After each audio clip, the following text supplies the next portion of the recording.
Hello बच्चे, good morning. आज की क्लास में हम लोग करने वाले हैं सुपर प्रॉफिट मेथड। पिछली क्लास में हमने वेटेड एवरेज प्रॉफिट मेथड को डिस्कस किया था। होप्स हो कि आपके सभी क्वेश्चन हो गए होंगे। सुपर प्रॉफिट मेथड को डिस्कस करते हैं।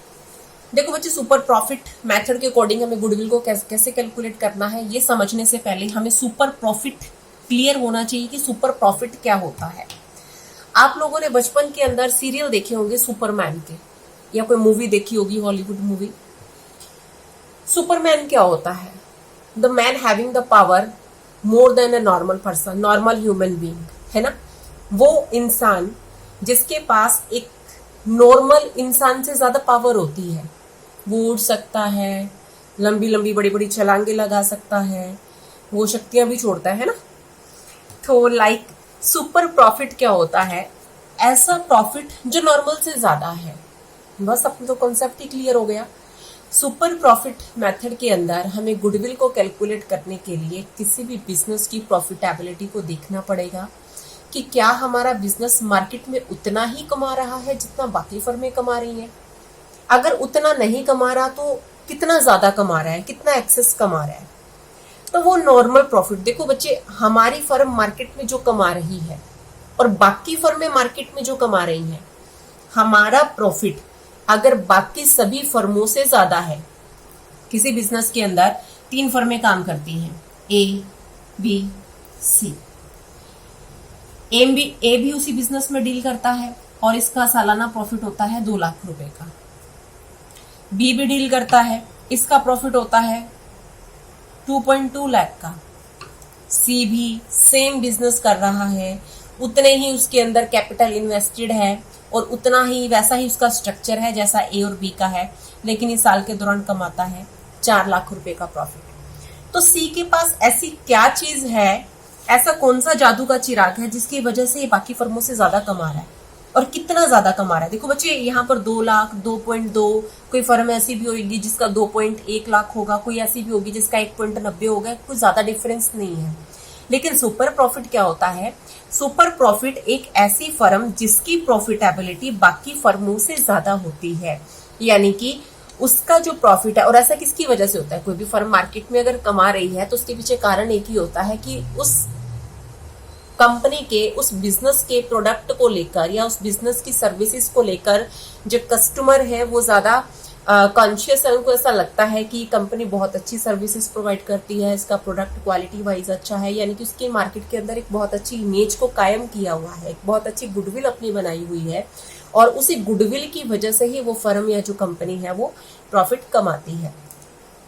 तो यहाँ पर ये जो 4 लाख रुपए का प्रॉफिट है, देखो अगर ये 2 लाख रुपए का प्रॉफिट कमा रहा होता, अगर ये 2 लाख रुपए का प्रॉफिट कमा रहा होता तो नॉर्मल होता, लेकिन अभी 2 लाख ज्यादा कमा रहा है। तो जितना ज्यादा कमा रहा है उसे हम सुपर प्रॉफिट कहते हैं।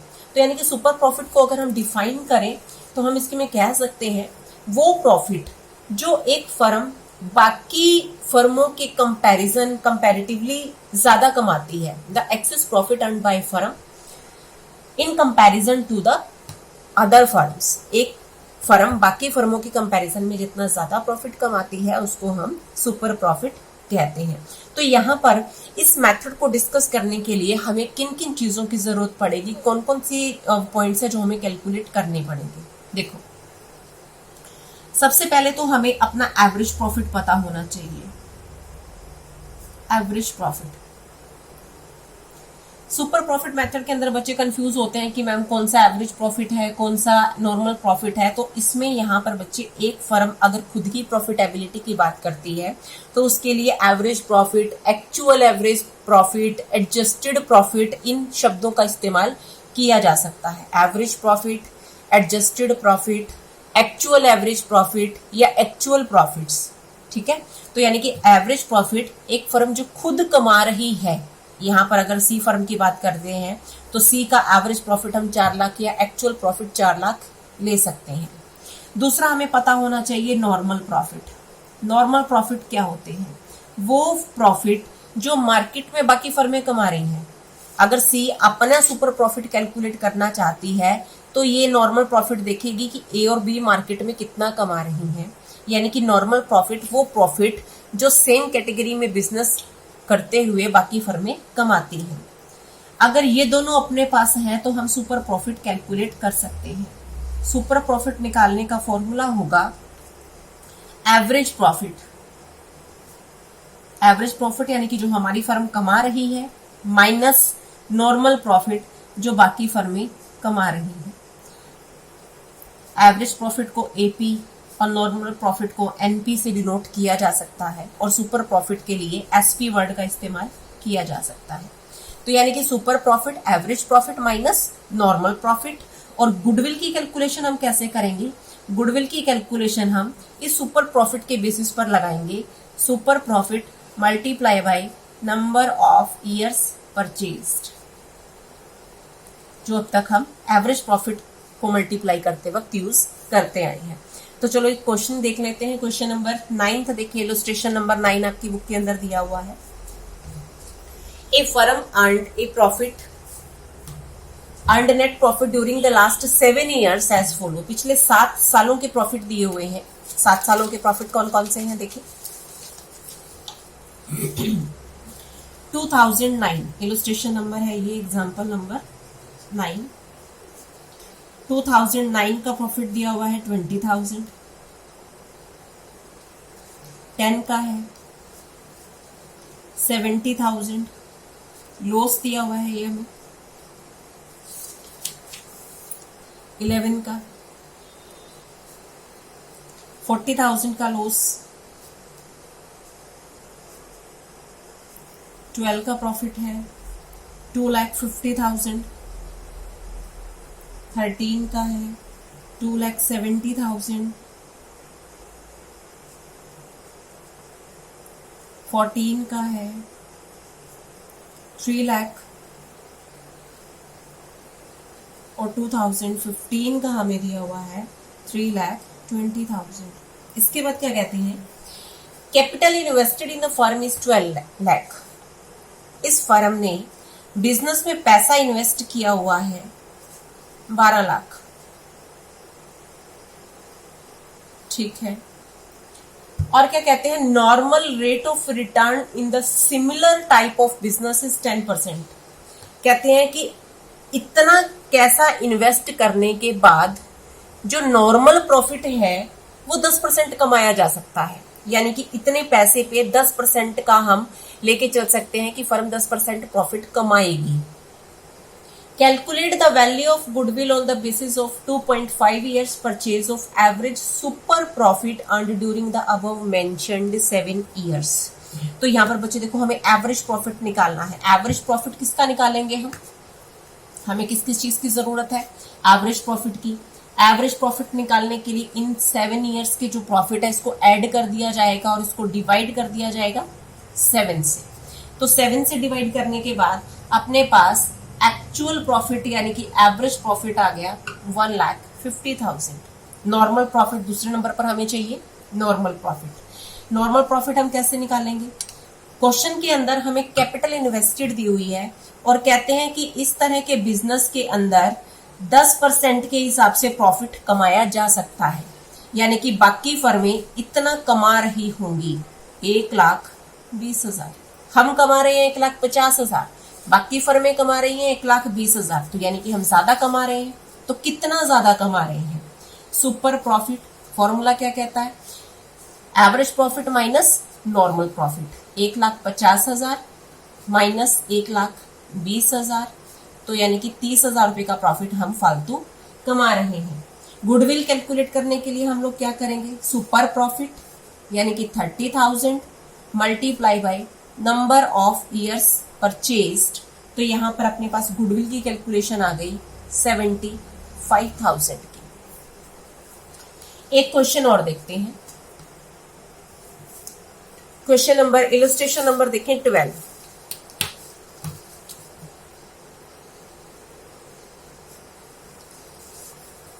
ध्यान से समझना बच्चे इसकी स्टेटमेंट को। ऑन 1 अप्रैल 2018, 1 अप्रैल 2018 को an existing firm had assets of ₹75,000 including cash of 5,000। Firm के पास 75,000 रुपए की एसेट्स है। ठीक है। Partners capital account showed a balance of rupees 60,000 and a reserve constituted the rest. Partner के कैपिटल में 60,000 का बैलेंस है और बाकी का जो है वो रिजर्व है, ठीक है। If the normal rate of return is 10% and goodwill of the firm is valued at 24,000, अब इसके अंदर देखो बच्चे में गुडविल पहले से ही दे रखी है। Goodwill of the firm is valued at 24,000 at 4 years purchase of super profit. Find the average profit of the firm. Question को उल्टा चलाएंगे अब हमें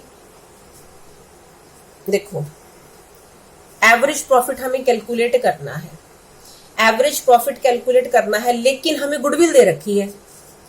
गुडविल निकालने का फॉर्मूला क्या यूज करते हैं सुपर प्रॉफिट मेथड के according, super profit multiply by number of years purchased, यही करते हैं ना। गुडविल हमको दे रखी है क्वेश्चन के अंदर, goodwill of the firm is valued at 24,000, 24,000 रुपए की गुडविल दे रखी है, ठीक है। सुपर प्रॉफिट हमें नहीं पता कितने हैं, लेकिन यह क्या कहते हैं at 4 years purchase of super profit, ये 4 सालों के बराबर है। नंबर ऑफ ईयर्स परचेज हमको दे रखी है 4 साल, तो यहां से सुपर प्रॉफिट आ जाएगा, 4 इसके डिवीजन में चला जाएगा, तो सुपर प्रॉफिट आ गए अपने पास 24,000 डिवाइड बाई 4 यानी कि 6,000। अब याद करो सुपर प्रॉफिट क्या थी, वो प्रॉफिट जो हम एक्सेस में कमा रहे हैं, बाकी फर्मों से इतना ज्यादा हम कमा रहे हैं। अब हमें निकालना क्या है, देखो क्वेश्चन के अंदर क्या दे रखा है, हमें एसेट्स दे रखी हैं 75,000, जिसके अंदर 5,000 रुपए की कैश भी शामिल है। अगर देखा जाए आप लोगों ने पिछले क्लास के अंदर +1 क्लास के अंदर बैलेंस शीट बनाई थी और एक चैप्टर भी किया था अकाउंटिंग फ्रॉम इनकम्प्लीट रिकॉर्ड, जिसके अंदर हमें कैपिटल के बैलेंस को कैलकुलेट करना होता था, opening capital, closing capital, opening stock, closing stock, इस तरह का था। तो इस क्वेश्चन के अंदर अब मुझे सुपर प्रॉफिट तो दे रखा है, नॉर्मल प्रॉफिट निकालने के लिए मुझे पता होना चाहिए कैपिटल एम्प्लॉयड कितनी है बिजनेस में, कैपिटल एम्प्लॉयड, क्योंकि क्वेश्चन कहता है कि बिजनेस के अंदर जितना पैसा लगा रखा है उसके ऊपर नॉर्मल रेट और रिटर्न हमको दे रखा है 10% का, क्योंकि नॉर्मल प्रॉफिट कैपिटल एम्प्लॉयड का ही हम 10% निकालेंगे। नॉर्मल प्रॉफिट नहीं हमें पता, कैपिटल एम्प्लॉयड भी हमें नहीं पता, तो यहां से अब हमें कैपिटल एम्प्लॉयड के बैलेंस को निकालना है। बैलेंस शीट बनाते हैं, रफली मैं आप लोगों को वैसे बना के समझा रही हूँ, क्वेश्चन के अंदर तो वैसे हमें क्लियरली बता रखा है कि कैपिटल कितनी है, बट स्टिल हमें क्वेश्चन की स्टेटमेंट के अकॉर्डिंग दिया गया है फिक्स्ड एसेट्स 75,000 इंक्लूडिंग कैश, इसमें कैश इंक्लूड है तो वो भी तो एसेट में आनी चाहिए, कोई दिक्कत नहीं। पार्टनर की कैपिटल दे रखी है हमको, पार्टनर की कैपिटल दे रखी है 60,000 रुपए की, और रिजर्व का बैलेंस दे रखा है बाकी जो है, क्योंकि बैलेंस शीट का दोनों साइड का टोटल हमेशा बराबर होता है 75,000। कहते हैं कि इतनी तो कैपिटल है, बाकी बैलेंस है रिजर्व का, तो 15,000 रुपए रिजर्व के हो गए। बच्चे इस क्लास के अंदर आप लोग एक चीज पढ़ोगे कि जितने भी कैपिटल के अंदर कौन कौन से ऐसे एलिमेंट्स हैं जो इंक्लूड किए जाते हैं, तो कैपिटल के अंदर रिजर्व को इंक्लूड किया जाता है, और मोस्टली काफी जो फंड्स होते हैं उनको भी इंक्लूड किया जाता है। वो आगे हम एक चैप्टर करेंगे, उसमें इन चीजों को अच्छे से डिटेल में सीखेंगे। तो जो रिजर्व होते हैं वो कैपिटल का पार्ट माने जाते हैं। तो यानी कि कैपिटल एम्प्लॉयड की अगर हम बात करें तो 75,000 की ही कैपिटल है। आपकी बुक के अंदर क्वेश्चन को सीधा सोल्व किया हुआ है और जस्ट बता रखा है कि कैपिटल एम्प्लॉयड 75,000, फिक्स्ड एसेट इतने की थी 75,000, रिजर्व को कैपिटल का पार्ट माना जाता है। अगर यहाँ पर कोई आउटसाइड लाइबिलिटी होती तो हम उसको इंक्लूड नहीं करते, तो यहाँ पर कैपिटल हो गई अपने पास 75,000 की। तो नेट प्रॉफिट हम निकाल सकते हैं, नेट प्रॉफिट आ जाएंगे अपने पास, सॉरी नॉर्मल प्रॉफिट आ जाएंगे। कैपिटल एम्प्लॉयड यानी कि 75,000 मल्टीप्लाई बाय 10 डिवाइड बाई 100, 7500। अब यहाँ पर बच्चे देखो क्वेश्चन के अंदर सुपर प्रॉफिट दे रखे हैं 6,000 के, नॉर्मल प्रॉफिट यानी कि बाकी फर्में मार्केट में कमा रही हैं 7500 रुपए, तो हम एवरेज प्रॉफिट निकाल सकते हैं, क्योंकि हमें पता है एवरेज प्रॉफिट सुपर प्रॉफिट किसके बराबर होता है? Average profit minus normal profit के। सुपर प्रॉफिट कैलकुलेट कर चुके हैं 6000, एवरेज प्रॉफिट हमें नहीं पता, नॉर्मल प्रॉफिट 7500, तो यहां से एवरेज प्रॉफिट आ जाएंगे, ये इधर आके प्लस का हो गया, तो 6000 प्लस 7500 एवरेज प्रॉफिट आ गई 13500।